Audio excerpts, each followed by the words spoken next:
In Greek mythology, Icarus, with his father Daedalus, constructed wings made from feathers and wax. Daedalus warns Icarus to not fly too high lest the sun's heat melt the wax. Icarus ignores his father's instructions, causing the wax in his wings to melt when he flies too close to the sun. He tumbles out of the sky, falls into the sea, and drowns. The myth gave rise to a popular adage, "Don't fly too close to the sun." But NASA scientists did not make the same mistake. Equipped with hundreds of years of knowledge about the planet and the sun, and the ambition to learn more about our star, they achieved what the ancient Greek thought was impossible. They flew too close to the sun. In this episode, I talk about NASA's Parker Solar Probe, the spacecraft that became the first to touch the sun, flying through its upper atmosphere and sampling particles and magnetic fields there. I am Mohana Basu, and this is Pure Science. The new milestone marks one major step for Parker Solar Probe. The mission will help scientists uncover critical information about our closest star and its influence on the solar system. As it circles closer to the solar surface, Parker is making new discoveries that other spacecraft were too far away to see, including from within the solar wind, the flow of particles from the sun that can influence us at Earth. In 2019, Parker discovered that magnetic zigzag structures in the solar wind called switchbacks are plentiful close to the sun. But how and where they were formed remained a mystery. Halving the distance from the sun since then, Parker Solar Probe has now passed close enough to identify one of the places where they originate, the solar surface. The first passage through the corona and the promise of more flybys to come will continue to provide data on the phenomena that was impossible to study so far. The probe is able to sample the conditions in the magnetically dominated layer of the solar atmosphere, which is the corona.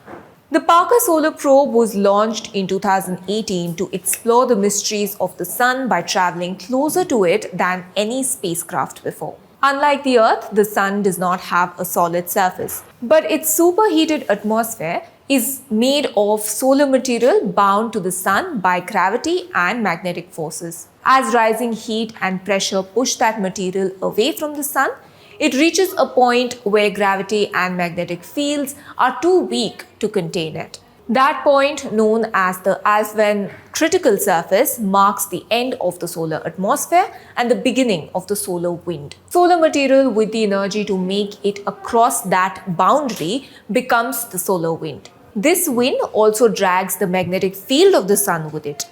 Beyond the Alfvén critical surface, the solar wind moves so fast that waves within the wind cannot ever travel fast enough to make it back to the sun, severing this connection.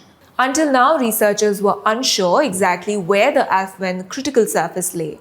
Based on remote images of the corona, estimates had put it somewhere between 10 to 20 solar radii from the surface of the sun, which is about 4.3 to 8.6 million miles. Parker's trajectory brings it slowly closer to the sun, and during the last few passes, the spacecraft was consistently below 20 solar radii, putting it in the position to cross the boundary. On April 28, 2021, during its 8th flyby of the sun, Parker Solar Probe encountered the specific magnetic and particle conditions at 18.8 solar radii, around 8.1 million miles above the solar surface, that told scientists it had crossed the Alfvén critical surface for the first time and finally entered the solar atmosphere. During the flyby, Parker Solar Probe passed into and out of the corona several times. This has proved what some had predicted, that the Alfvén critical surface isn't shaped like a smooth ball. Rather, it has spikes and valleys that wrinkle the surface. Discovering where these protrusions line up with the solar activity coming from the surface can help scientists learn how events on the sun affect the atmosphere of the solar wind. At one point, as Parker Solar Probe dipped to just beneath 6.5 million miles from the sun's surface, it transited a feature in the corona called the pseudostreamer. Pseudostreamers are massive structures that rise above the sun's surface and can be seen from Earth during solar eclipses. Passing through the pseudostreamer was like flying into the eye of a storm. Inside the pseudostreamer, the conditions quieted, particles slowed, and the number of switchbacks dropped. A dramatic change from the busy barrage of particles the spacecraft usually encounters in the solar wind. The first passage through the corona, which lasted only a few hours, is one of the many planned for the mission. Parker will continue to spiral closer to the Sun, eventually reaching as close as 8.86 solar radii or 3.83 million miles from the surface. Upcoming flybys, the next of which is happening in January next year, will bring the Parker Solar Probe through the corona again. The size of the corona is also driven by solar activity. As the Sun's 11-year activity cycle, the solar cycle, ramps up, the outer edge of the corona will expand, giving Parker Solar Probe a greater chance of being inside the corona for longer periods of time. Even before this flyby, Parker Solar Probe collected data pinpointing the origin of the zigzag-shaped structures in the solar wind called switchbacks. The data showed one spot that switchbacks originate is at the visible surface of the Sun, which is the photosphere. Understanding where and how the components of the fast solar wind emerge could help scientists answer a long-standing solar mystery: how the corona is heated to millions of degrees, far hotter than the solar surface below. While the new findings locate where switchbacks are made, the scientists can't yet confirm how they are formed. Parker's closer passes may reveal even more clues about switchbacks and other solar phenomena. The Parker Solar Probe also has an interesting Indian connection.